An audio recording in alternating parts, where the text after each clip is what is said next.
Estamos hace 22 semanas compartiendo la epístola a los romanos en un modo de predicación expositiva, versículo por versículo, en orden cronológico o secuencial, mejor dicho.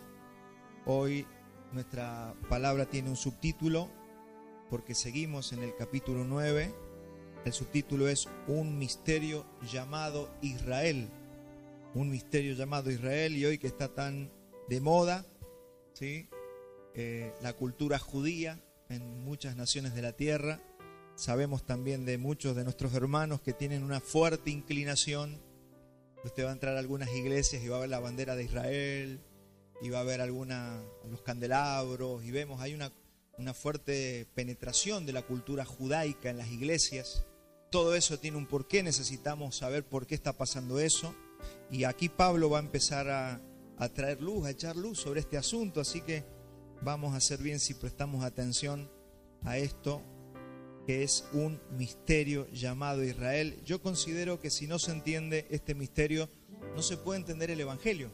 De hecho, hay personas cristianos, personas justificadas, nacidas de nuevo, salvas, pero que tienen un complejo de inferioridad espiritual.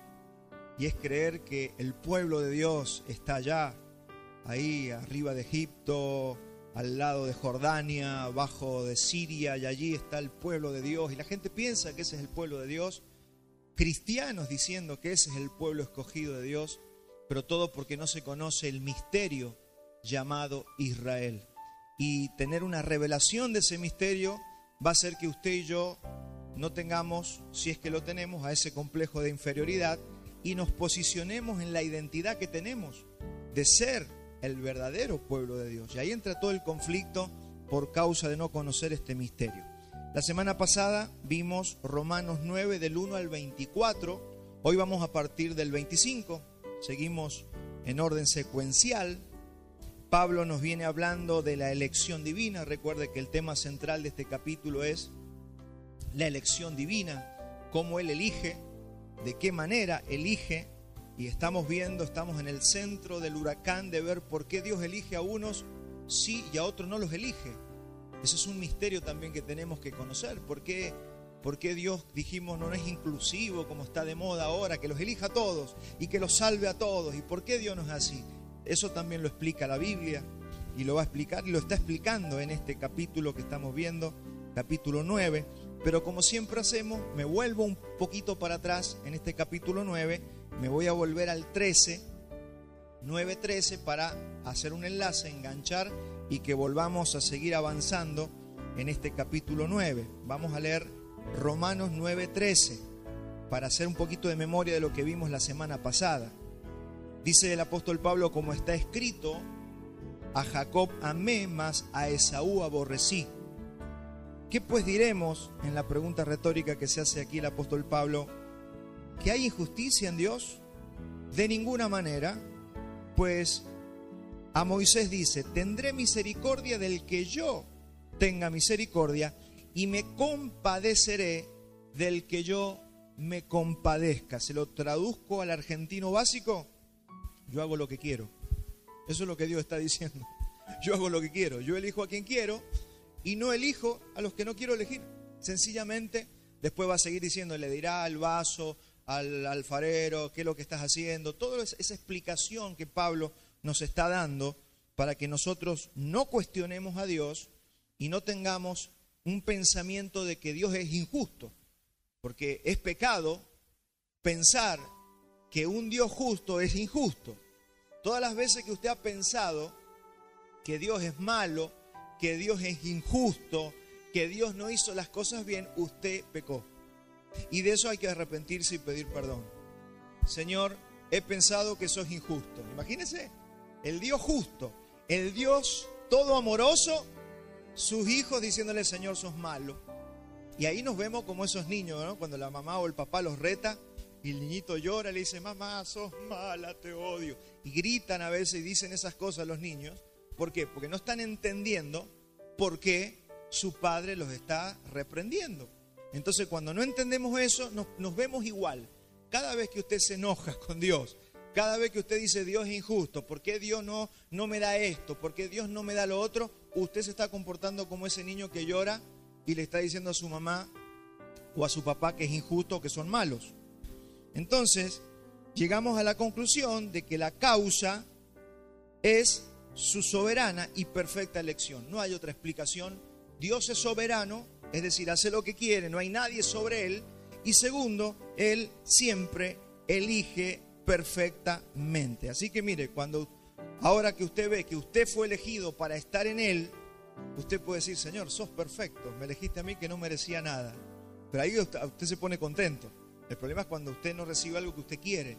Entonces, tenemos que entender que Dios es perfecto en su elección. Él no se ha equivocado. Y si usted alguna vez dice, pero Señor, porque está la falsa humildad, ¿por qué me elegiste a mí? Dios te escogió. Por eso estás oyendo el Evangelio. Por eso hay un sentir en tu corazón de ir a buscar a Dios. Ese deseo de buscar a Dios no nace en vos, nace en Él. Dice, nadie puede venir a mí si yo no lo atraigo. O sea que si vamos a Dios y tenemos una promesa fuertísima y maravillosa, dice, y el que a mí viene, yo no lo echo fuera.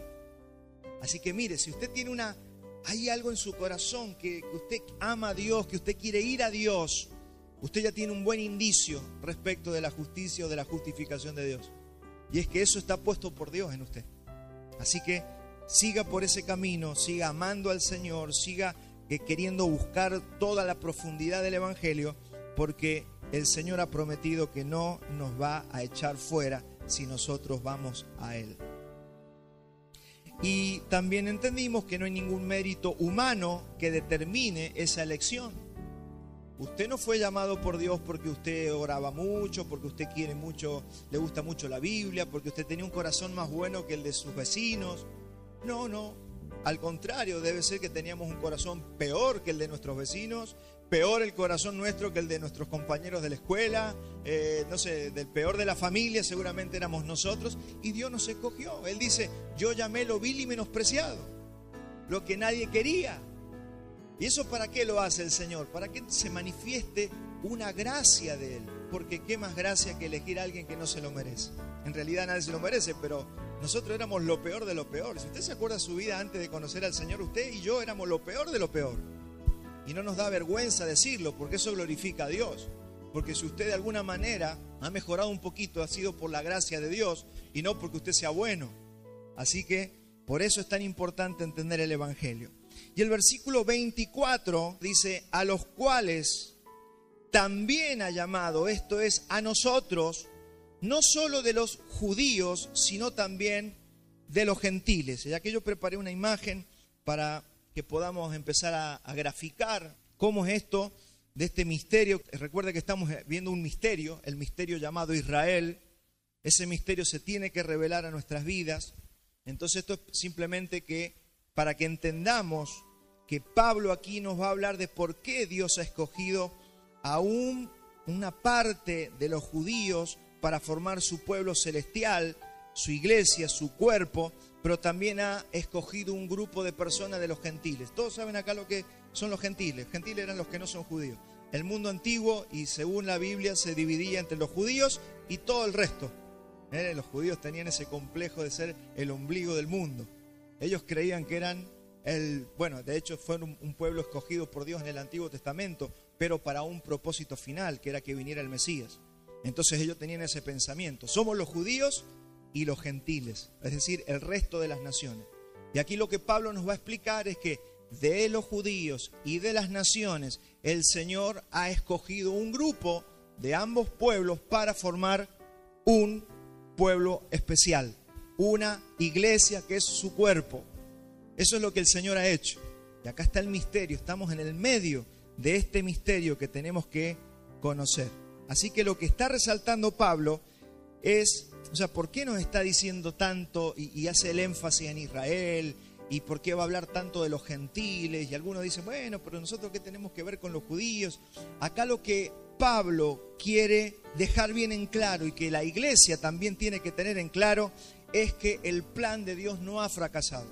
Eso es lo que Pablo quiere explicarnos. Que el plan de Dios no ha fracasado. ¿Por qué se pensaba que el plan de Dios había fracasado, porque supuestamente el Dios de Israel vino a Israel y la mayor parte de los israelitas lo rechazaron. Los judíos lo rechazaron. Solamente un pequeño grupito, que fueron esos 120 que estaban en el aposento alto, ese fue el grupito que creyó al Mesías, y algunos más que se fueron sumando, pero toda la nación rechazó al Mesías de Israel. Entonces Pablo lo que está diciendo, que la mayor parte de los judíos haya rechazado al Mesías, no es porque ha fracasado el plan de Dios, porque eso es lo que judíos le decían, ¿no? Así que ha fracasado, es mentira, ese plan es un plan fracasado, una mentira de lo que ustedes hablan.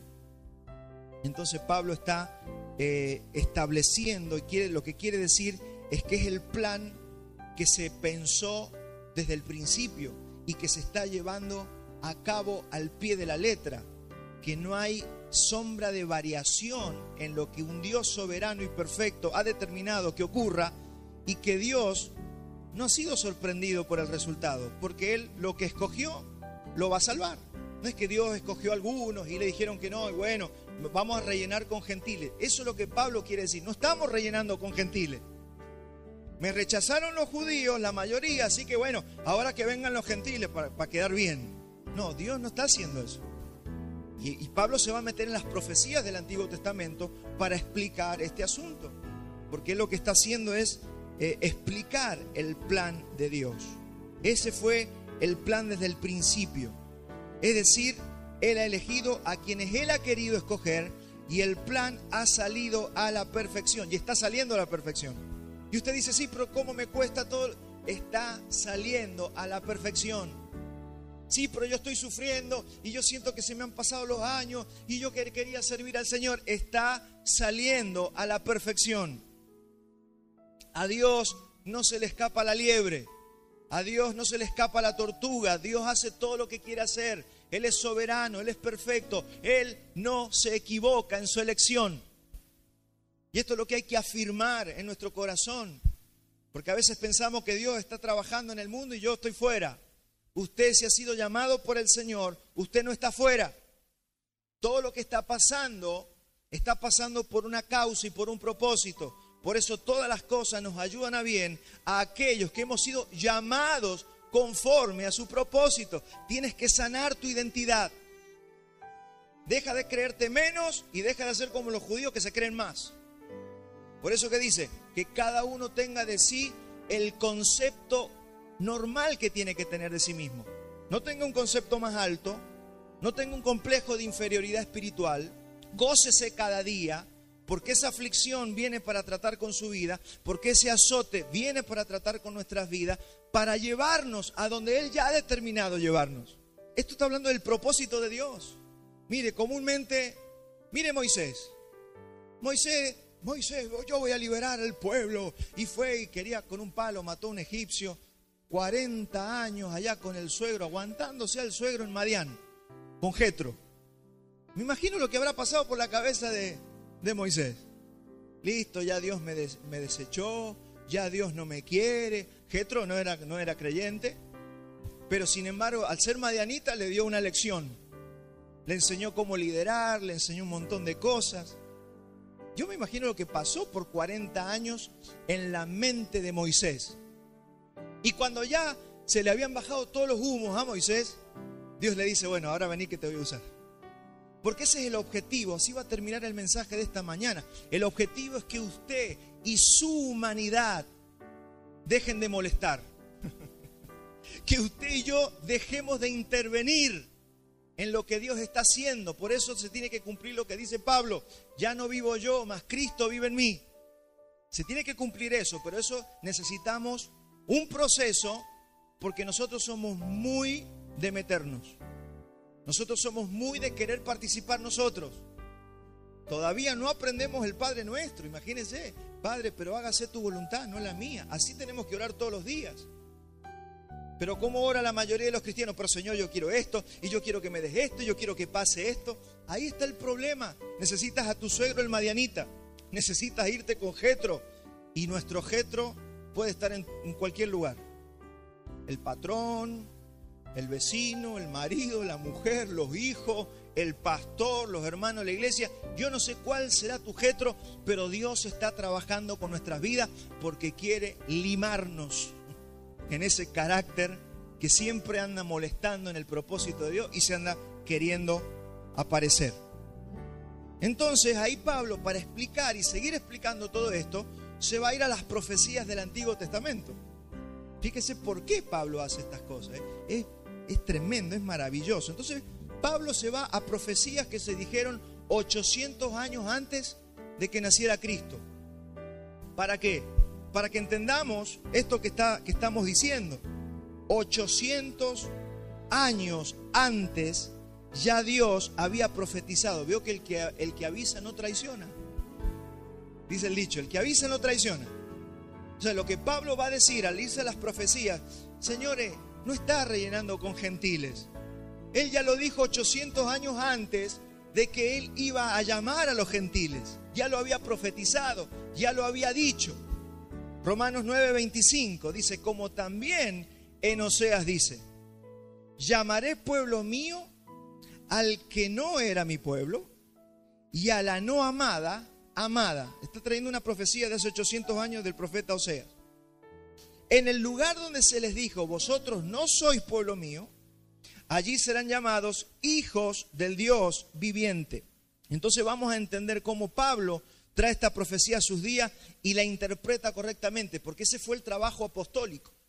Cuando leemos que los apóstoles pusieron el fundamento, fue la revelación de todas las profecías del Antiguo Testamento referidas a Cristo y explicadas y puestas en su contexto. Es decir, los apóstoles no se inventaron nada. Interpretaron la profecía y la explicaron, y eso es el nuevo pacto que tenemos. Fíjense que no es un nuevo libro, porque significa el pacto renovado, pero no es nuevo porque no existía y lo inventaron de un día para el otro. Es nuevo porque está siendo revelado hoy. Todo lo que se revela en el espíritu y en el mundo espiritual pasa a ser nuevo. Hay pensamientos que están en la Biblia hace 2000 años, pero si usted lo entiende hoy, eso es nuevo para usted. Eso es lo que está haciendo, eso es novedad para nosotros. Entonces, Oseas profetizó. Oseas vivía en el norte, y aquí les voy a pedir el otro gráfico que tenemos, para que usted se ubique. Oseas fue un profeta que vivió en el norte, y usted tiene que saber también un poquito de historia, que en la parte del norte tenía 10 tribus, y en la parte del sur habían 2 tribus. A los del sur se le llamaba judíos, por eso judíos no son todos, judíos son los del sur, israelitas son los del norte, ¿no? La casa de Israel y la casa de Judá. Eso lo tiene que entender toda persona que está conociendo el ABC del Evangelio para poder entender, si no, no se va a entender nada. Entonces las 10 tribus del norte fueron desterradas. Usted sabe que vino un pueblo llamado los asirios, conquistaron el norte y se los llevaron a Asiria. Habrán quedado 4 o 5 israelitas allí en Samaria. Todo lo demás, la mayor parte y lo mejor del pueblo fue llevado, porque se llevaban lo mejor de lo mejor. Seguramente quedaron 4 o 5 enfermos, 3 leprosos. Esos los dejaron, se los llevaron a Siria. Se llevaron la gente, los príncipes, los más pensantes, la gente rica, todo eso se los llevaron. Entonces fueron llevados a Asiria. Pasó que los israelitas allí en Asiria empezaron a casarse con mujeres que no eran israelitas, empezaron a mezclarse con otras naciones. Después Asiria los empieza a dejar salir, pero cuando salen se van a otras naciones, no vuelven a Samaria. Y muchos de los que volvieron a Samaria ya venían casados con mujeres de otras razas y de otras naciones, con hijos que no tenían nada que ver con Israel. Entonces, ¿qué pasó con esas 10 tribus? Se contaminaron y, en otras palabras, se gentilizaron. Se volvieron como las otras naciones, gentiles. ¿Ve? Esto es importante entenderlo. ¿Y qué les dijo Dios? Ustedes, por haberse contaminado, ya no son más mi pueblo. Así de fuerte fue el Señor con ellos. ¿Cuándo pasó esto? En Jeremías 3:8. Lo dice en muchas partes, pero yo tomé un versículo, pues no podemos leer todos. Jeremías 3:8 dice, ella vio que por haber fornicado, allí el concepto de la fornicación es la idolatría. porque no solamente se casaron con otras mujeres y tuvieron hijos con mujeres de otras naciones, sino que adoptaron los dioses de las otras naciones. Entonces, ¿qué le dice Dios? Ella vio que por haber fornicado la rebelde Israel, la del norte, yo la había despedido y le había dado carta de repudio. Es decir, el matrimonio que Dios tenía con Israel se terminó. Le dio carta de repudio, hubo un divorcio. Eso pasó con el norte. Y Dios les dijo, ustedes ya no son mi pueblo. Fuerte, ¿no? Pero dice Dios también que el sur, se esperaba que el sur, porque primero cae el norte, pero después cae el sur. Y el sur vienen los babilonios. Y llega, ¿se acuerdan, no? Los babilonios y se los llevan a todos por 70 años a la tierra de Babilonia. También lo mismo, se llevaron lo mejor de lo mejor, los príncipes, los estudiosos, los intelectuales, se los llevaron a todos. Pero 70 años después ellos regresan. Los del norte no regresaron, pero los del sur sí regresaron. ¿Pero cómo regresaron? Eso es lo que va a decir ahora Jeremías 3:8. Ella vio que por haber fornicado la rebelde Israel, es decir, la del norte, yo la había despedido y dado carta de repudio, pero no tuvo temor la rebelde Judá, el sur, su hermana, por eso se le llama hermanas. Las hermanas son el norte y el sur. La rebelde Judá, su hermana, sino que también fue ella y fornicó, y sucedió que por juzgar ella cosa liviana su fornicación, la tierra fue contaminada y adulteró con la piedra y con el leño, con los ídolos de Babilonia. Con todo eso, su hermana, la rebelde Judá, no se volvió a mí de todo corazón, sino fingidamente. Es decir, volvieron, pero el corazón de Judá no era genuino delante de Dios. Volvieron con los ídolos en el corazón. Volvieron con todo lo que aprendieron en Babilonia, contaminados por Babilonia, dice Jehová. Y me dijo Jehová, ha resultado justa la rebelde Israel en comparación con la desleal Judá. O sea, mire, ¿cómo será que fue más abominable lo que hizo el sur? Que Dios dice los del norte que se contaminaron, resultaron más justos que los del sur. O sea, divorcio total. El Señor le dio carta de repudio al norte y soportó al sur solo por una causa. ¿Por qué no desaparece la tribu de Judá? Solamente por amor al mismo nombre de él, porque él había prometido que de la tribu de Judá iba a nacer el Mesías. Fue por eso que no se perdió todo el sur, pero fue peor que el norte. Pablo entonces empieza a citar aquí en 9:25, volvamos a Romanos 9:25, porque todo esto es la explicación de Romanos 9:25. La vamos a leer de vuelta. Como dice también en Oseas, llamaré pueblo mío al que no era mi pueblo, y a la no amada, amada. Y en el lugar donde se les dijo, vosotros no sois pueblo mío, allí serán llamados hijos del Dios viviente. Esta es una profecía que está citando Pablo de Oseas, que ya se cumplió. Lo que está diciendo es que al norte, primero le da carta de repudio, le dijo que no era más su esposa, le dio carta de repudio, le dijo no son más mi pueblo, pero hay una profecía que dice que allí donde le dijo no son más mi pueblo, ahora te voy a decir sos mi pueblo. Esa profecía, 800 años antes, se termina cumpliendo en los días del apóstol Pedro, y lo vamos a leer, eso está en Hechos 15. Ya había muerto el Señor, había resucitado, la iglesia ya había comenzado, ya los judíos, un pequeño grupo de judíos había recibido al Mesías, había creído en el Señor, está creciendo la iglesia, son los primeros tiempos de la iglesia, y resulta que se empiezan a convertir gentiles, empiezan a venir griegos, y acá empieza, y lo vamos a leer en Hechos 15:7. Y después de mucha discusión, Pedro se levantó y les dijo, varones hermanos, vosotros sabéis, como ya hace algún tiempo, que Dios escogió que los gentiles oyesen por mi boca la palabra del evangelio y creyesen. Y Dios, que conoce los corazones, les dio testimonio dándoles el Espíritu Santo, lo mismo que a nosotros. Acuérdense que los judíos del sur y los israelitas del norte no se podían ni ver. Por eso vio cuando se sorprendieron, cuando Jesús habla con la mujer samaritana. Habló con una samaritana, porque los judíos y los samaritanos no se podían ni ver y no se hablaban. Y Dios, que conoce los corazones, les dio testimonio, dándoles el Espíritu Santo lo mismo que a nosotros. Y ninguna diferencia hizo entre nosotros y ellos. Acá están los apóstoles hablando, purificando por la fe sus corazones. Ahora pues, ¿por qué tentáis a Dios poniendo sobre la cerviz de los discípulos un yugo que ni nuestros padres ni nosotros hemos podido llevar? Le explico lo que está pasando. Los judíos seguían con la Torá, con la ley, y ellos cumplían todo el ritual, pero estos que habían venido del norte no adoraban en el mismo monte, tenían otras escrituras, habían cambiado todo, así que estaban totalmente contaminados, por eso no se hablaban. Pero se empiezan a convertir y dicen los apóstoles, pero mirá, a ellos también les está dando el Espíritu Santo igual que nosotros. Nosotros que nos hemos más o menos conservado y ellos están recibiendo el Espíritu Santo. Antes creemos que por la gracia del Señor, estoy en el 11, antes creemos que por la gracia del Señor Jesús seremos salvos de igual modo que ellos. Entonces toda la multitud cayó y oyeron a Bernabé y a Pablo que contaban cuán grandes señales y maravillas había hecho Dios por medio de ellos entre los gentiles.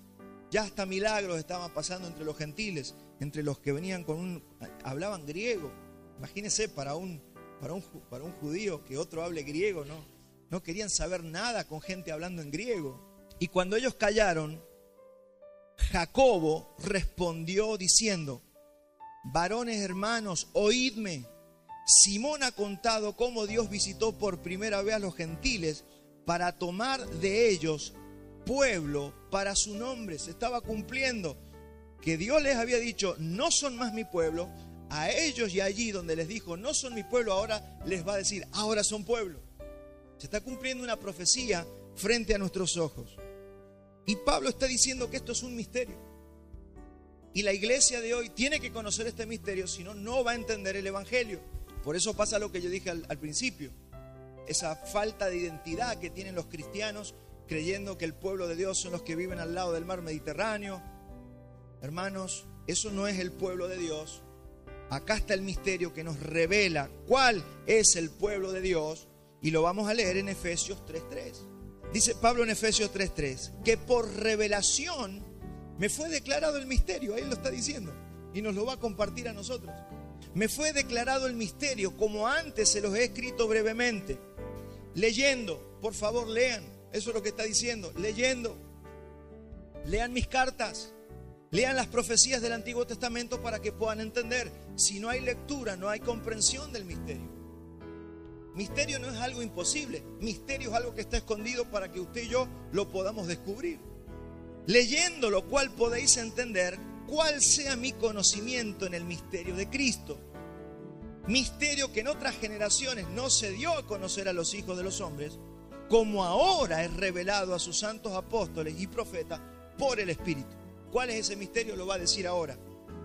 Que los gentiles, está en el 6, ahí está el misterio, en el 6, 3:6, Efesios 3:6. Que los gentiles son coherederos y miembros del mismo cuerpo y copartícipes de la promesa en Cristo Jesús por medio del Evangelio. Ahí está el misterio. ¿El misterio cuál es? Que los gentiles también van a recibir el Espíritu Santo y que los gentiles no solamente van a recibir el Espíritu Santo, sino que van a ser unidos a los judíos y ambos van a terminar siendo el pueblo de Dios. Ese es el misterio. Esa es la profecía cumplida.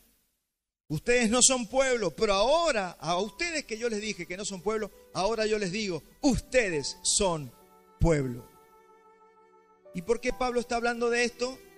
Para demostrar que el plan de Dios se está cumpliendo a la perfección y que se está llevando adelante con lujo de detalles, que no está rellenando con gentiles como algunos han dicho por allí. Ahora, yo siempre, varias veces he explicado este tema del misterio de los gentiles, porque cómo usted recupera a las 10 tribus del norte que se casaron con otras mujeres, que tuvieron hijos con otra gente de otro lugar. ¿Cómo haces para recuperar a esa gente? Si esos tuvieron hijos, pasaron 800 años. Imagínense, un israelita se casó con una egipcia, tuvieron un hijo, mitad israelita y mitad egipcio. Ese se casó con un argelino, tuvo hijos. Imagínense cómo usted hace para recuperar un pueblo, es imposible. Entonces Dios sabe cómo recuperar esas 10 tribus perdidas, las famosas 10 tribus perdidas de la casa de Israel. Yo lo expliqué una vez de esta manera.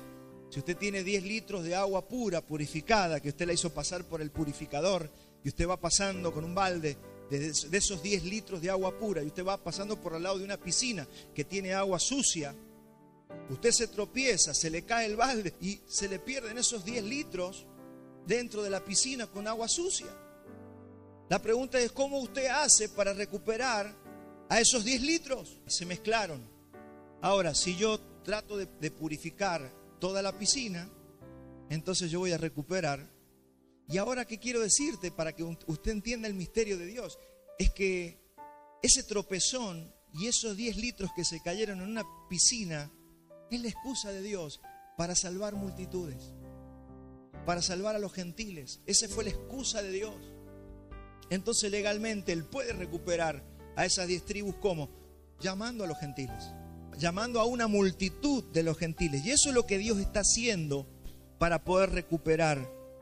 Es decir, que si hubieran perdido 10 tribus, es un acto de amor de Dios. Es un acto de amor de Dios. Dios podría haberlos hecho regresar como regresó al sur. No regresaron, se perdieron, se gentilizaron. Pero este misterio nos está mostrando por qué nosotros hoy podemos estar en este lugar. Entonces Pablo ahora va a citar otra profecía, una profecía de Isaías, tocante a la nación ya de Israel. Acá va a hablar de toda la nación. Vamos a Romanos 9:27. Tenemos que hablar de esto porque vamos secuencialmente, versículo por versículo y renglón por renglón.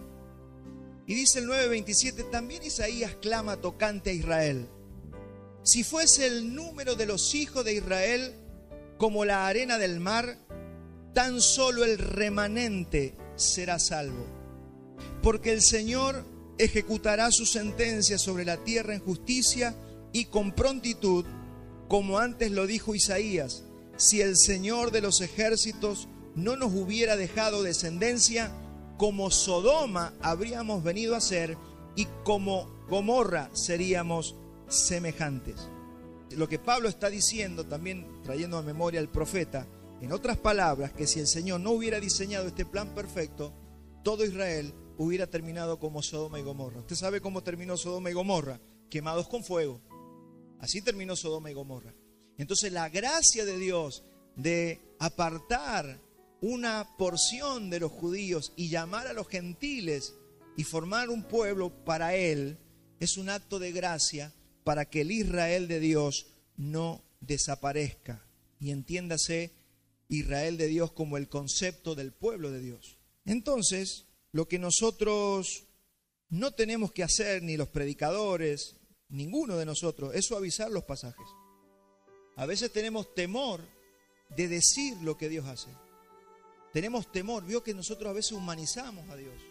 Hay gente que piensa que nadie va a ir a un infierno, porque Dios, si es bueno, no puede mandar gente al infierno o a un lago de azufre y fuego.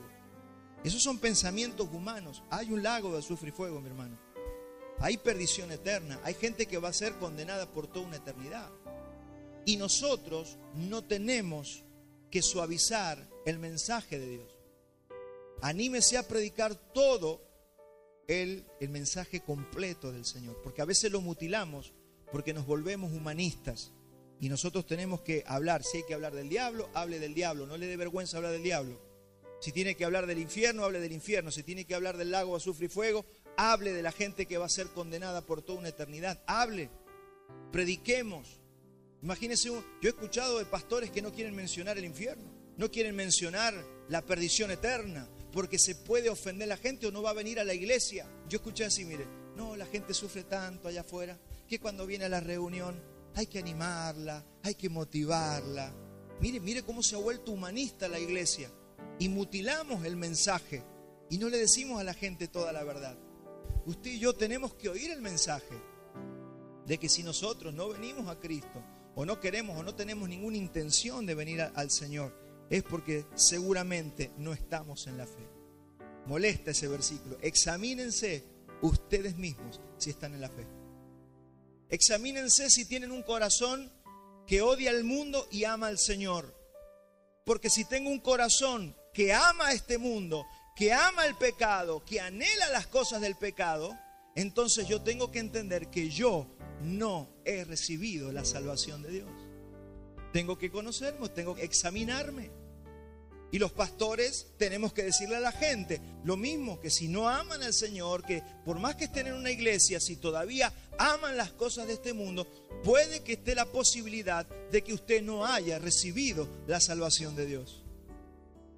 Pero también podemos decirle que si usted va al Señor, el Señor no lo echa fuera. Que el Señor tiene salvación para todo aquel que le busca. Que si lo buscamos, Él no nos va a rechazar. Entonces tenemos todo el mensaje completo. Entonces tenemos que predicar a la gente y decirle que la voluntad de Dios siempre se va a cumplir. Que el plan de Dios no se ha modificado, que Dios está cumpliendo con todo lo que se propuso. ¿Desde cuándo? Desde el pacto eterno. La Biblia dice que hubo un pacto de redención. Allí el Señor fue cuando se decidió quiénes iban a ser escogidos, quiénes iban a ser elegidos. Todo eso se decidió en ese pacto de redención intratrinitario. También tenemos que decir que Dios está cumpliendo con lo que se propuso desde un principio. Y que ha escogido un remanente del sur y un número limitado de gentiles para formar una nueva creación. Por eso nosotros tenemos que proclamar el Evangelio, mi hermano, siempre, siempre, siempre.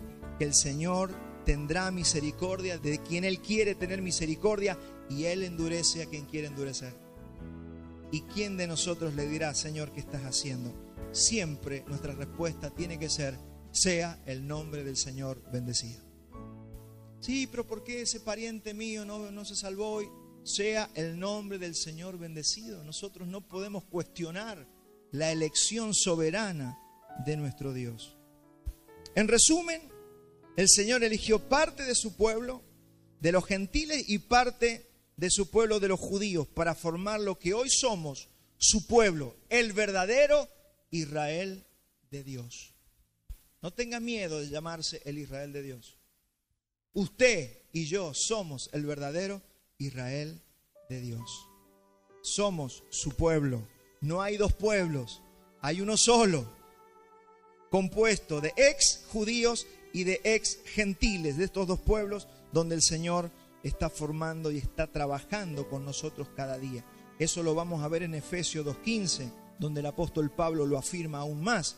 Dice, aboliendo en su carne las enemistades, porque ahora había que juntar estos dos grupos. Hay que juntar de esos del norte y hay que juntarlos con los del sur. Y de los que se escogieron de esos dos grupos, dice esto, aboliendo en su carne las enemistades. Por supuesto que había enemistades. Los del sur no se querían con los del norte no se querían con los del sur. Los del norte se gentilizaron, eran ex israelitas. Pero ¿qué pasó? Se fueron al mundo y ahí entramos todos nosotros, los paganos. Entonces nosotros éramos los gentiles, nosotros éramos los otros gentiles, los paganos. Y fuimos unidos a estos gentiles y de esos gentiles el Señor está tomando pueblo para sí. Por eso estamos nosotros, que capaz de que no tenemos ni medio átomo en nuestro cuerpo israelita. Pero si venimos, no importa de qué etnia nosotros venimos, el Señor, por el solo hecho de este misterio, nos ha llamado de entre los gentiles. Por eso estamos sentados en esta mañana, en este lugar, predicando el Evangelio y estos misterios que son tremendos. Entonces dice, aboliendo en su carne las enemistades, la ley de los mandamientos expresados en ordenanza. Eso era el gran problema de discusión, la Torá. Veo que hoy se habla mucho, la Torá, y que hay que cumplir la Torá. Bueno, el tema era que los del sur tenían la Torá y los del norte no. Entonces era el punto de discusión entre los del norte y los del sur. Entonces dice, aboliendo en su carne las enemistades, la ley de los mandamientos expresados en ordenanza. En otra palabra, tiene que cumplir. Guarde el sábado, celebre la fiesta, venga esto, no coma aquello. Todo lo que la ley judía enseñaba. Para crear de sí mismo de los dos un solo y nuevo hombre. Ahí esa palabra reemplácela por humanidad, una nueva humanidad, una nueva creación. Eso es lo que somos. Haciendo la paz y mediante la cruz reconciliar con Dios a ambos en un solo cuerpo, matando en ella las enemistades. Y vino y anunció las buenas nuevas de paz a vosotros que estabais lejos. Acuérdense que Pablo, él era judío y le está hablando a los gentiles, porque los efesios eran una iglesia gentil. Dice, a ustedes que estaban lejos, que eran gentiles, y a los que estaban cerca, es decir, nosotros, hablando desde la posición de Pablo, porque él era judío, él tenía todo el conocimiento. Y dice, por medio de él, los unos y los otros tenemos entradas por un mismo espíritu al Padre. Así que, escuche bien esto que es buena noticia, ya no sois extranjeros ni advenedizos, sino conciudadanos de los santos y miembros de la familia de Dios. Se lo está diciendo Pablo a los Efesios, pero es para usted y para mí. Ahora somos miembros de la familia de Dios. Usted no es un extranjero, usted no es, bueno, allá está el pueblo de Dios. No, usted es el pueblo de Dios, celebre eso. Somos el Israel de Dios. Efesios 2:15, aboliendo en su carne las enemistades y la ley de los mandamientos expresados en ordenanzas. Mire, mi hermano, para ambos grupos hay una sorpresa, hay un regalo, hay un nuevo sistema de vida para nosotros, para su pueblo. Para los que fuimos escogidos de los judíos y de los gentiles, hay un secreto, hay un regalo. Se anuló, se abolió la ley de los mandamientos expresados en ordenanza. ¿Sabe qué significa eso? Todos los mandamientos de la ley. No estoy hablando de que desapareció la ley, estoy diciendo que se abolió un sistema. El sistema que dice, acá dice que tenemos que hacer esto. Iban los judíos y cumplían eso. Ese sistema se abolió porque Dios no lo diseñó. Dios había pensado otro sistema, que es el que vamos a celebrar hoy. Nosotros estamos convocados hoy para celebrar un sistema. Es el sistema de la fe, es el sistema de la cruz. Es como Dios diseñó que nosotros pudiéramos responder a las demandas de Dios. En otras palabras, se nos está revelando el sistema de la fe en Cristo Jesús. Es un sistema que usted tiene que descubrir sí o sí. Usted no puede vivir sin entender esto. Ser un cristiano sin entender el sistema de la fe es un suicidio. Es chocar de frente con un camión. Usted va a sufrir mucho si no entiende el sistema de Dios. Porque muchos van a las iglesias, oran, son discipulados, pero siguen siendo esclavos del pecado, siguen siendo pisoteados por este sistema, no experimentan una victoria sobre el pecado. Y esa es la tristeza más grande que tiene hoy el mundo cristiano. Pídale al Señor en estos segundos que le doy, ore, Señor, revelame. Yo necesito entender el sistema de la fe. Hoy te lo pedimos, Señor, habla tú, yo no puedo predicar, tú predicas en esta mañana. Háblale a tus hijos, Señor, Espíritu Santo, háblale tú a ellos, porque yo no sé explicar lo que solo vos podés explicar. Y ahí, si seguimos, ya llegamos a Romanos 9:30, y aquí explota lo que Pablo está tratando de decir, lo que está tratando de explicarnos, que es algo que solo te puede revelar el Espíritu Santo de Dios. Yo lo único que puedo hacer es, Señor, dame de nuevo para usar las mejores palabras, porque los hombres somos limitados para explicar el Evangelio. Pero si el Espíritu Santo puede enseñarte en esta mañana, vas a nacer a una vida, la verdadera vida de Dios. Pablo empieza a exaltar la justicia de Dios. Es el sistema que está determinado para ese nuevo hombre, para esta nueva creación, para esta nueva humanidad.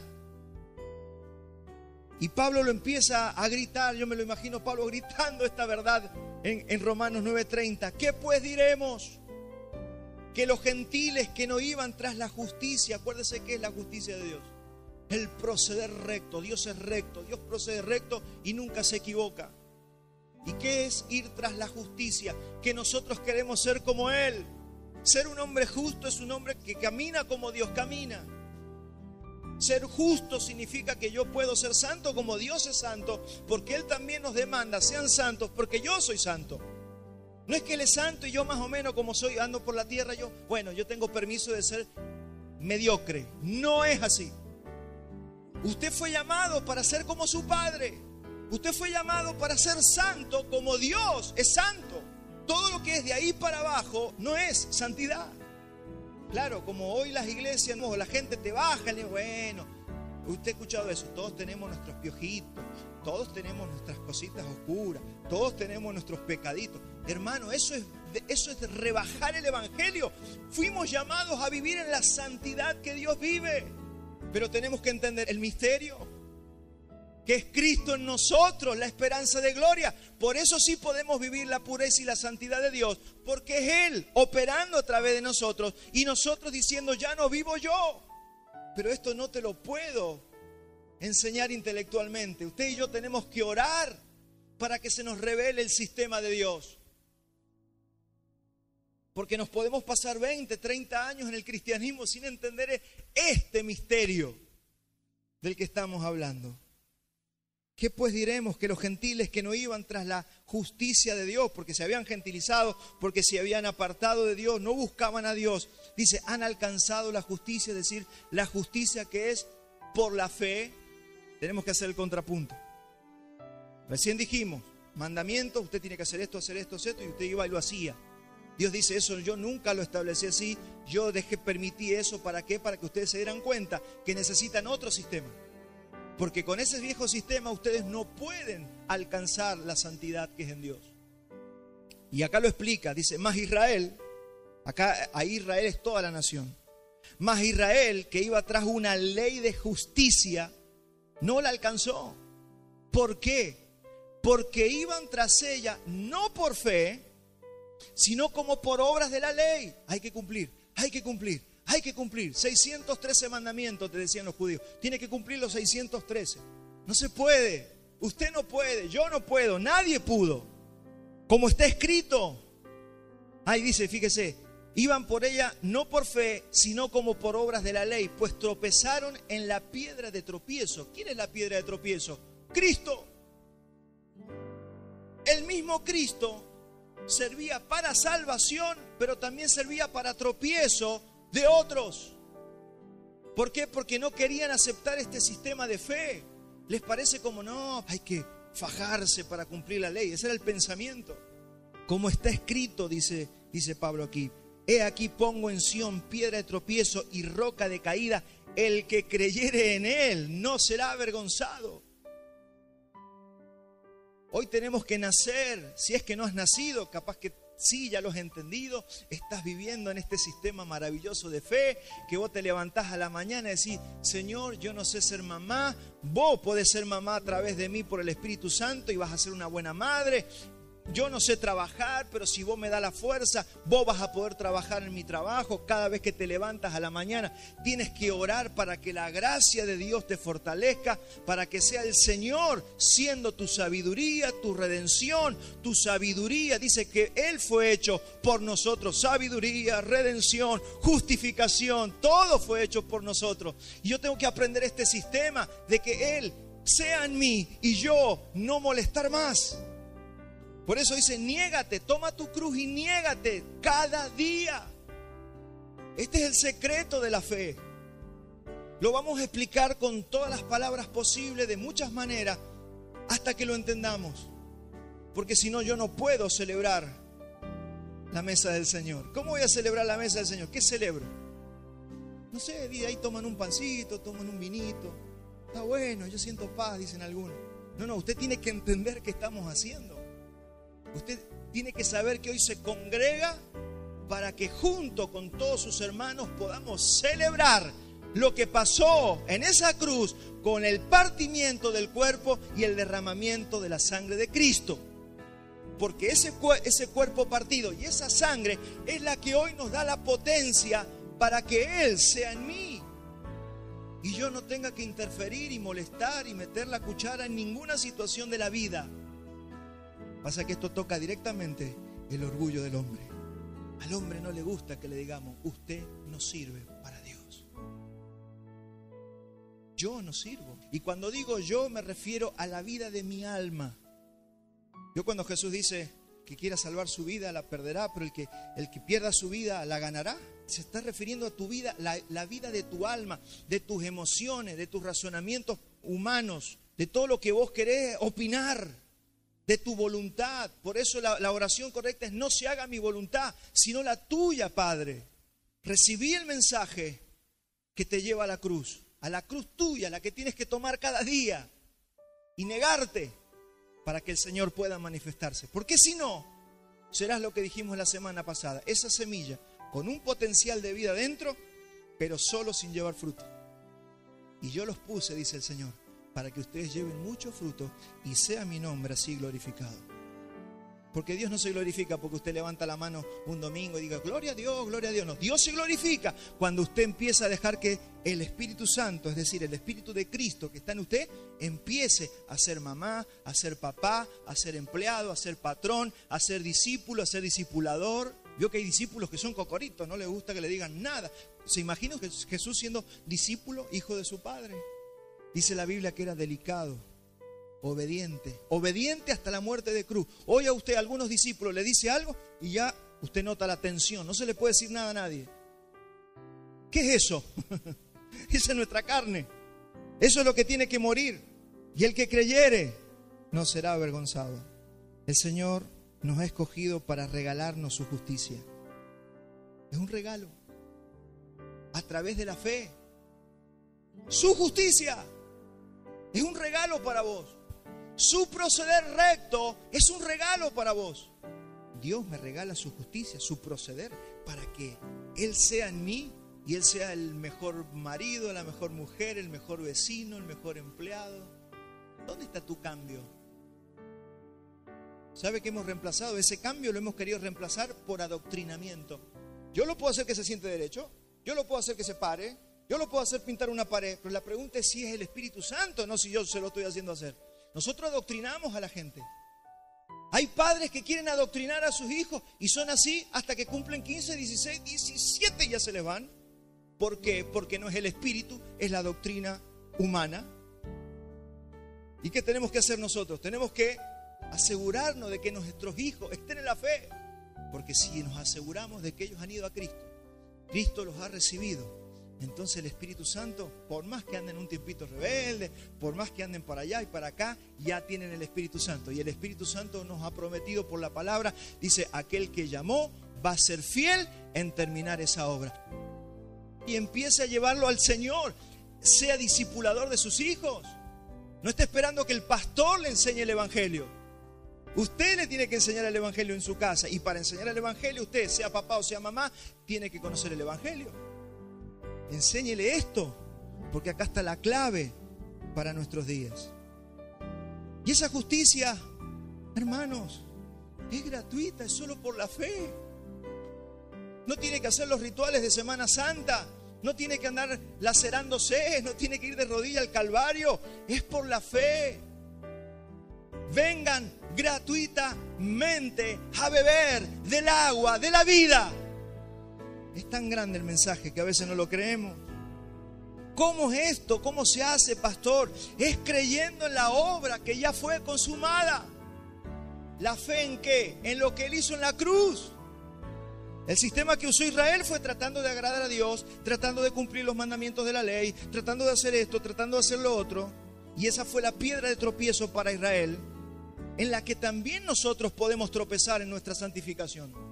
No hay que hacer eso porque el pastor dijo que no hay que hacerlo. No lo tienes que hacer porque el Espíritu Santo que está dentro tuyo te está diciendo que no te conviene. ¿Por qué aparece la manipulación? ¿Por qué no está la obra del Espíritu? Las iglesias manipuladoras, los líderes manipuladores son porque no está el Espíritu. Tenemos que saber que nosotros no podemos hacer nada. Acá empieza. Hermanos, nosotros no podemos cumplir los mandamientos de Dios. Nosotros humanamente no podemos santificarnos. Nosotros no podemos, acéptelo, usted no puede ser bueno, usted no puede ser buena.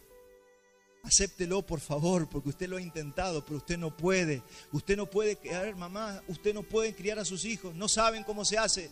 Los varones no sabemos cómo proveer para nuestra casa, pero Cristo sí lo sabe. Hay muchos varones que tienen que decir, Señor, hasta ahora he tratado de proveer yo. Buscando trabajo, reventándome, haciendo esto, haciendo lo otro. Yo quiero que tú seas nuestro proveedor. Y no es que va a dejar de trabajar, pero la vida va a ser más fácil. Dice que cuando Dios prospera, no añade tristeza con esa prosperidad. Vas a trabajar, pero te vas a gozar en tu trabajo. Vas a disfrutar de tus labores. No va a ser un suplicio. Hoy, mañana tengo que ir al trabajo y es como una tortura. Me ha pasado. Llegaba el domingo a la noche, trabajaba en Carrefour al otro día. Hoy, Carrefour al otro día. Era cristiano, ¿eh? No disfrutaba mi trabajo. Era horrible. Eso porque yo no entendía. No lo entendía. Usted no puede ser un predicador del evangelio. Yo no puedo ni sé ser un predicador del evangelio. Si él no predica, en vano trabajan los edificadores, los predicadores, los padres, las madres, los patrones. Todo en vano trabajan.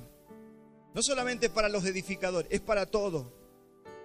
Usted no sabe orar y no intente, por favor, orar usted. Porque si usted quiere orar, va a orar la carne. Dice que el que intercede por nosotros es el Espíritu de Dios. Él ora por nosotros. Si hemos de orar como conviene, no lo sabemos. Así que por favor, de nada sirve orar 5 horas todos los días si oramos nosotros. Por eso mucha gente ora y no tiene victoria. Y eso no es que no hay que orar. Yo voy a explicar enseguida con el tema de la oración para qué sirve. Usted no puede perdonar a nadie. Así que si usted está ofendido con alguien, usted necesita que el amor y el perdón de Dios llene su corazón para usted poder dejar que Cristo perdone a través de usted. Esa es la justicia de Dios que viene por la fe. Juan 15:5. Yo soy la vid, vosotros los pámpanos. El que permanece en mí y yo en él, este lleva mucho fruto, porque separado de mí nada podéis hacer. Allí esa palabra permanecer es la palabra creer. Por eso nos reunimos en esta mañana, ¿qué? Hacer memoria. Porque nos olvidamos de que Él murió en la cruz. Nos olvidamos de que Él nos ha regalado su justicia. Nos olvidamos, venimos a hacer memoria. Dijo Jesús, hagan esto en memoria de mí todas las veces que se reúnan. Porque ustedes tienen un alma muy enclencle que se olvidan de mi obra en la cruz. Por eso cada vez que se reúnan como cuerpo, coman de este pan, tomen de esta copa y acuérdense de que yo les he regalado mi justicia para que ustedes vivan al mismo nivel que yo con mi Padre vivo. Toda permanencia en Cristo es por la fe. Algunos dicen, no, el que permanece en mí se creen que es congregarse, ¿no? Sí, hay que congregarse para entender las cosas, pero permanecer en el Señor, usted puede estar congregándose todos los domingos y no permanecer en el Señor. Porque permanecer en el Señor no es congregarse. Permanecer en el Señor es mantenerse creyendo, sin olvidarse lo que Él hizo.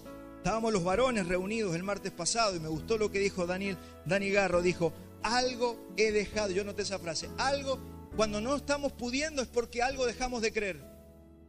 De algo nos olvidamos. Y usted va a experimentar que es muy fácil que nos olvidemos de que el Señor nos regala por la fe su justicia y queremos meter mano nosotros en los asuntos cotidianos de la vida. Algo, cuando no te está funcionando la vida, algo dejaste de creer. Algo te olvidaste del evangelio y tienes que refrescar. Por eso te congregas todos los domingos, para que recordemos. Entonces, ya para ir cerrando, es Cristo en nosotros el que trabaja, el que cumple los mandamientos, el que es santo, Él es bueno, Él va a criar a mis hijos a través de mí, por supuesto, pero los cría Él. Él es el que va a ser el buen esposo, Él es buena esposa, Él es el que sabe predicar, Él es el maestro, Él es el buen pastor, Él es el que ayuda a las personas, Él es el que intercede, Él es el que ora por medio de su Espíritu y Él es el que tiene toda la sabiduría para que yo sepa cómo vivir. En otras palabras, deje de desgastarse usted. No se desgaste más porque se va a cansar. Y ese cansancio es señal. Ese cansancio, ese estrés, es señal de que usted ha querido hacerlo usted. Es el estrés de los cristianos. Quieren hacer ellos todo. Y claro, se estresan. Y como no saben, o sea, como no pueden, sus conciencias se cargan. No estoy pudiendo ser santo. No estoy criando bien a mis hijos. ¿No ve? Todo lo que usted sabe que tiene que hacer y no hace, eso provoca el estrés. Y el que creyera en Él no será avergonzado.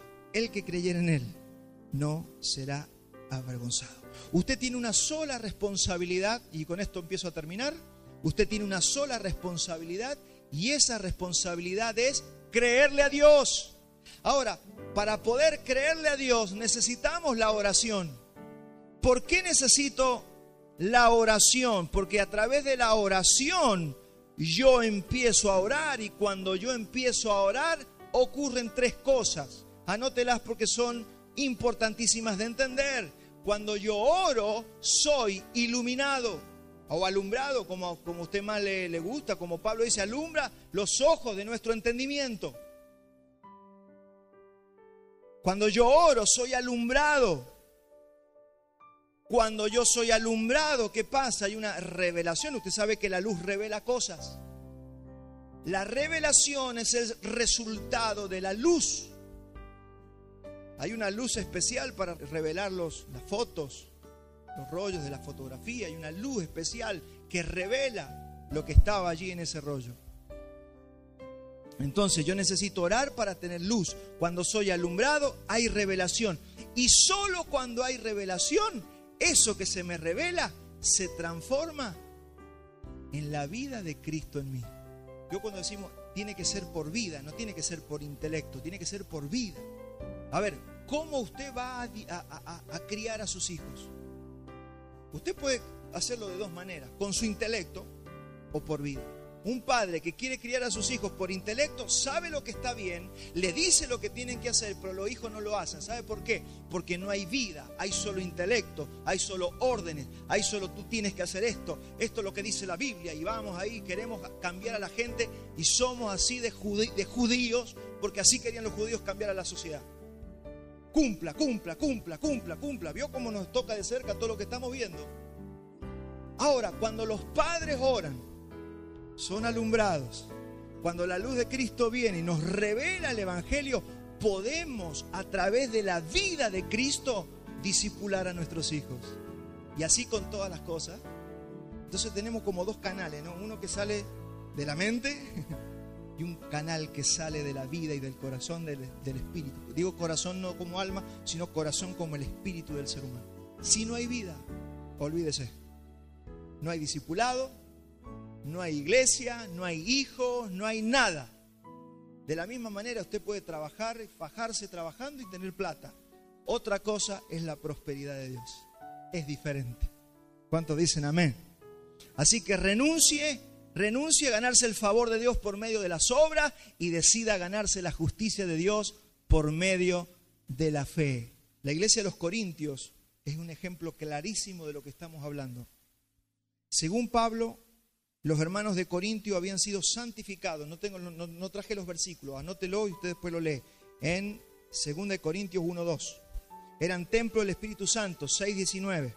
Esta iglesia había sido lavada por la sangre de Cristo, 6:11. No obstante, la experiencia que estaban viviendo los corintios era un completo fracaso. Fíjese lo que le pasaba a la iglesia de los corintios. Cuando Pablo le escribe, le dice a los santos que están en Corintio. Y todo lo que ellos habían recibido, la justificación, habían sido lavados por la sangre de Cristo, tenían el Espíritu Santo, pero eran un fracaso como iglesia. Se habían agraviado, 6 del 7 al 8, y pecaban contra Cristo, peleándose, dice que era todos mordiéndose, todos peleándose. Ninguno se aguantaba un agravio en la iglesia de los Corintios. Bueno, eso es lo que le estaba pasando a los corintios. Y la causa es que ellos no vivían por gracia, ni tampoco por la fe, ni tampoco en el hecho consumado del Señor, provisto por Dios el Padre en Cristo. Entonces, mi hermano, para ir cerrando este tema y ya entrar a la mesa del Señor, la verdadera fe que da resultado abundante es aquella que diariamente reconoce las obras, es decir, los hechos realizados por Cristo. Y para eso usted tiene que estudiar la cruz. ¿Qué hizo Cristo en la cruz? ¿Qué beneficio nos dio a través de la cruz? Eso tiene que ser cuestión de estudio para saberlo. Tu experiencia no está en que Dios te escuche y te dé. Es un error. Ese es el gran error que cometemos. Tu experiencia espiritual con Cristo está basada en lo que Él ya ha hecho por nosotros y nosotros podemos creer para recibirlo. No porque usted ore y pida, Dios le va a dar las cosas. No, usted tiene que creer lo que ya le dieron. El evangelio es más fácil de lo que creemos. Póngalo en práctica, mi hermano. Esto es algo que usted va a tener que dar a luz, esto que yo estoy predicando. Usted, lo peor que le puede pasar es que esto pasa a ser un mensaje más, que usted lo archiva y sigue viviendo. No. Ahora usted lo que tiene que hacer es, yo quiero vivir los hechos consumados del Señor y los tengo que vivir por la fe. Entonces mañana te despiertas y usted tiene un problema con un empleado, con un patrón, y usted le dice, ya no lo soporto más, pero usted le dice, Señor, yo no lo soporto más, pero tú eres Dios de amor, así que tú lo puedes soportar. Tú me dijiste que yo muera para que tú seas en mí, así que voy a ir al trabajo y vos lo vas a amar, y usted va a empezar a experimentar que usted puede amar a esa persona insoportable, y usted se va a sorprender. Es allí donde empezamos a cambiar. Queremos ser como Cristo y no podemos. Queremos vivir la santidad de Cristo y no podemos porque no estamos entendiendo el mecanismo de Dios. El Señor Jesús ya experimentó toda y cada una de las realidades que usted necesita vivir hoy. Él ya lo vivió. Él ya venció. Por eso dijo, consumado es. Ha vencido.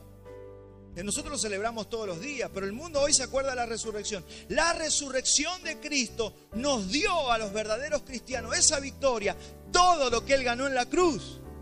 Y lo que hacemos por medio de la mesa del Señor es recordar esta verdad eterna, y por eso yo le voy a pedir que usted se ponga de pie para que juntos recordemos lo que pasó en la cruz. Póngase de pie y no se distraiga. Esto es un tiempo solemne, por favor. Nada, solamente se van a mover los que van a servir, y yo voy a llamar para servir la mesa, pero usted póngase a orar, por favor, allí, porque no perdamos el espíritu, para que podamos entender lo que el Espíritu Santo le está diciendo a la iglesia en esta mañana. Ore, porque sobre todo dice la palabra que no debemos comer de la mesa del Señor indignamente. Entonces tenemos que prepararnos. Hay que preparar el espíritu, hay que preparar el corazón. Cuando dice no coman indignamente de la mesa del Señor, yo quiero sumar algo a lo que muchas veces hemos enseñado, pero quiero sumar esto. Si usted todavía no sabe si ha recibido la justificación, en otras palabras, si usted ha sido salvo, es preferible que no coma de la mesa. Dice, porque el que come de la mesa y no es salvo, le pasa todo lo contrario. Dice, condenación y juicio come para sí. ¿Qué significa eso? Que Dios lo va a tratar como al mundo. ¿Sabe por qué? Porque está participando de algo ilegalmente, porque no ha sido salvo. Así que es preferible, como no estoy seguro de mi salvación, prefiero no comer. No es una deshonra, es sabiduría, es inteligencia. No se sienta que el pastor no lo dejó. No, hay lugares donde dicen, no, usted sí, usted no, yo no sé, pero usted sí sabe. ¿Y usted cómo sabe que ha nacido de nuevo? Porque usted ya no ama el pecado, aunque peca. Usted ya no quiere saber más nada con el pecado, usted aborrece el pecado, usted aborrece el mundo, usted quiere las cosas de Dios, usted se deleita en la santidad de Dios. Pero si usted todavía ama el mundo y no está viendo la hora que se termine la reunión, entonces usted no debería de participar de esa mesa. Ay, que se calle el pastor, ya estoy cansado. Eso es porque usted no se está deleitando en el Evangelio. Más bien si hubiera ido al parque a pasear por ahí, pero si usted está acá es porque usted se deleita en el Evangelio. Y si usted dice, uy, yo no he sido salvo, pastor, venga Cristo. Venga Cristo, esta es la oportunidad. El que a Él viene, Él no te echa fuera. Dígale, Señor, yo la verdad no sé si soy salvo, pero quiero serlo. Quiero esa justicia de lo que está hablando el pastor. No lo he vivido nunca, pero lo quiero empezar a vivir. Quiero deleitarme en la santidad. Quiero que cada día que nos celebremos, comamos del pan y tomemos de la copa, lo hagamos con sentimiento y sabiendo lo que estamos haciendo. Nos estamos gozando en que Él nos ha regalado todo en la cruz del Calvario, el ser todo lo que debo ser en la tierra.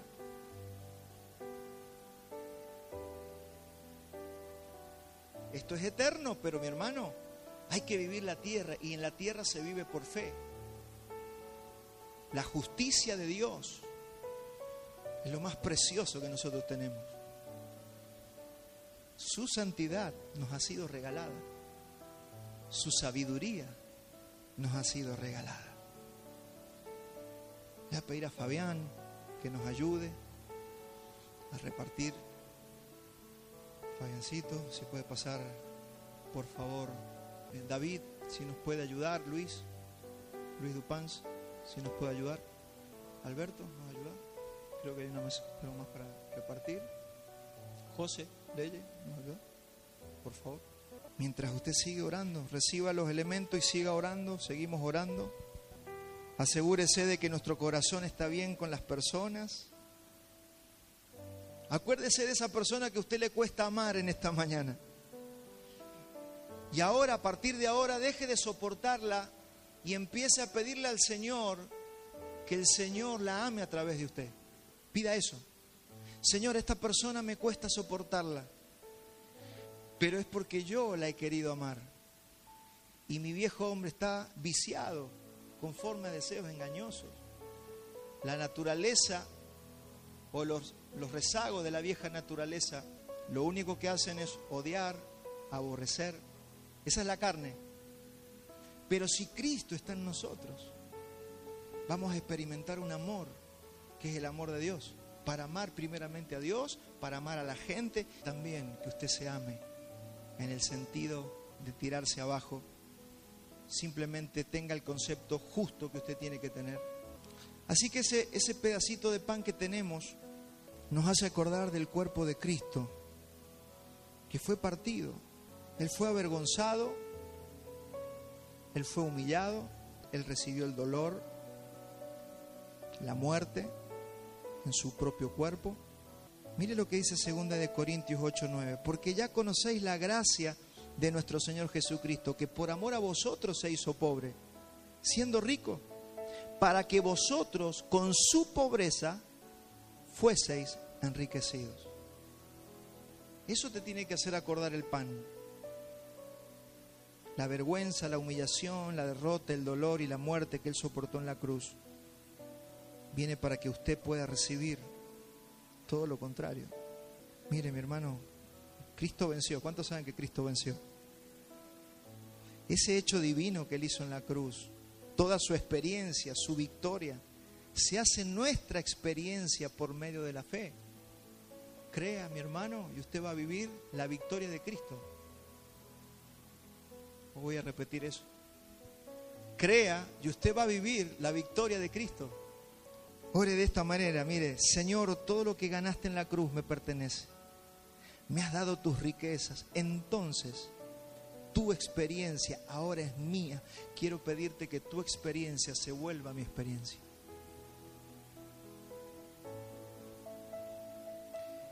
Pablo le dice a los Corintios, 1 Corintios 1:5, porque en todas las cosas fueron ustedes enriquecidos en Él, en toda palabra y en toda ciencia.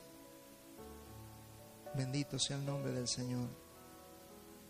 Y el que da semilla al que siembra y pan al que come, escuche esto, proveerá y multiplicará vuestra sementera y aumentará los frutos de vuestra justicia. Esto es maravilloso. ¿Para qué? Para que estéis enriquecidos en todo, para toda liberalidad, la cual produce por medio de nosotros acción de gracias a Dios. Porque la administración de este servicio no solamente suple lo que a los santos les falta, sino que también abunda en muchas acciones de gracias a Dios, pues por la experiencia de esta administración glorifican a Dios por la obediencia que profesáis al Evangelio de Cristo y por la liberalidad de vuestra contribución para ellos y para todos. Asimismo, en la oración de ellos por vosotros, a quienes aman a causa de la superabundante gracia de Dios en vosotros, gracias a Dios por su regalo inefable. Amado, coma del pan, haga memoria de lo que sufrió el Señor, pero no para un sentimiento emocional, así como hace el mundo, cómo sufrió el Señor. No, esa victoria te fue dada. Coma del pan y acuérdese de ese cuerpo que obtuvo la victoria a través de la resurrección. Porque yo recibí del Señor lo que también les he enseñado, que el Señor Jesús, la noche que fue entregado, tomó pan y habiendo dado gracias, lo partió y dijo: tomad, comed, esto es mi cuerpo que por vosotros es partido. Haced esto en memoria de mí.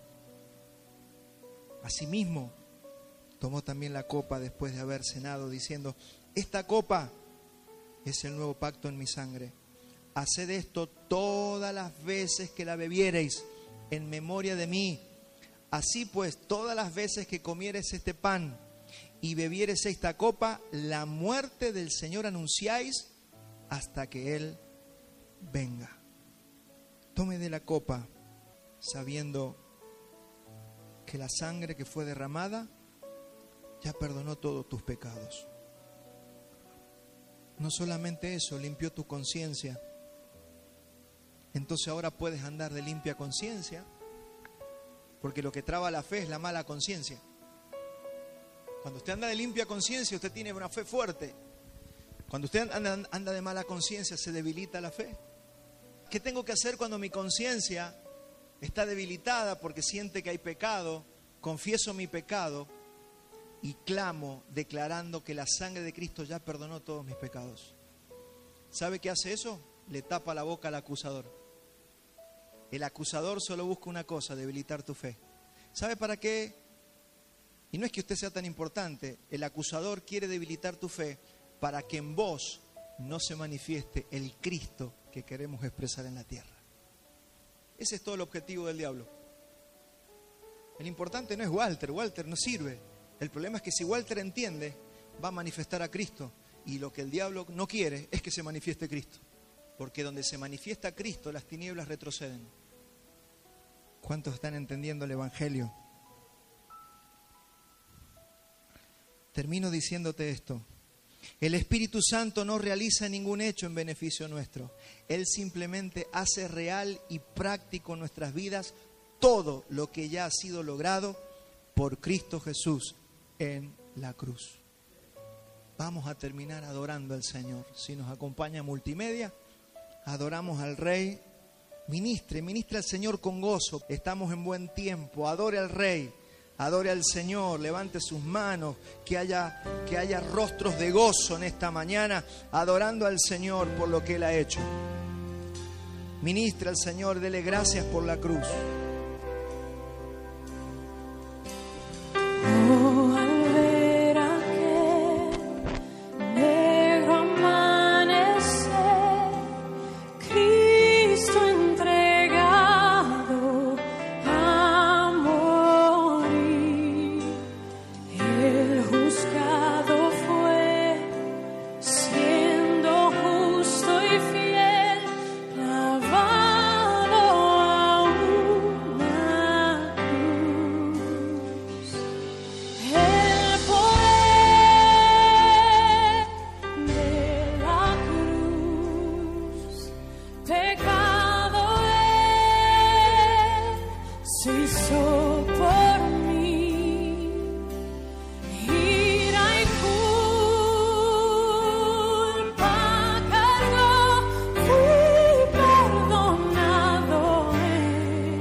Gracias, papá, por Jesucristo nuestro Señor. Gracias porque en la cruz nos diste todo. Todo para esta vida y para la eternidad. Gracias porque no faltó nada. Gracias porque la obra está consumada y completa, perfecta y excelente. Señor, nuestro compromiso es a creerte. Nuestro compromiso es a orar para que seamos alumbrados con tu luz, para que tengamos revelación de lo que hiciste y eso se transforme en vida a la hora de vivir y se pueda cumplir lo que dice, Señor, la Escritura, que vivamos en novedad de vida. Gracias, Señor. Gracias por este día. Señor, que tengamos un día de deleite viviendo el poder de la cruz. Amén, Señor. Y amén.